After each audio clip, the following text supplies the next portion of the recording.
une animatrice passionnée qui aime profondément les gens, profondément les autres.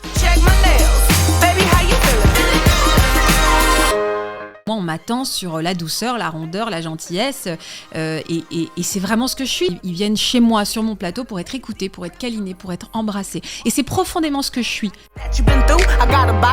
La Faustine, qui a aussi ses états d'âme, aussi ses contrariétés, est souvent un peu étouffée par cette injonction de disponibilité. Moi, j'ai plus l'habitude que la lumière, elle passe sur moi pour arriver sur quelqu'un, mais qu'on s'intéresse vraiment à moi et avoir le temps de parler, c'est quelque chose qui m'inquiète. Donc ça met une pression en plus de devoir répondre à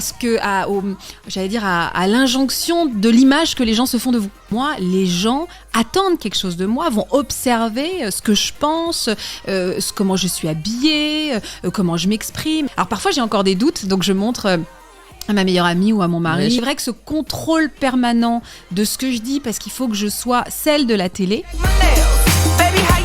Et j'ai des copines comme ça qui n'ont pas de filtre. J'ai le dîner hier avec une de mes copines qui s'appelle Claudia. Mes copines, c'est souvent mes héroïnes. Et je pense à une autre amie qui est que ça devient parfois une prison où on est un peu enfermé dans sa propre image. Et finalement, pour beaucoup moins de gens, je suis qui je suis vraiment. Je ne sais pas si j'aurais cette liberté-là de mon corps. Je peux me réfugier parfois, moi, ou à fuir un petit peu, ou à changer de sujet, parce que j'ai peur de ne pas être compris. Je me fais moi-même un peu une autocensure, et j'ai toujours peur, quand je sors un peu du cadre, je relis 14 fois ce que je vais mettre. J'ai du mal à me montrer audacieuse. Moi, je pense que je suis encore un peu verrouillée, un peu enchaînée. Et non, mais même encore dans ma vie personnelle, je pense que je suis pas encore libre, mais j'aspire à l'être.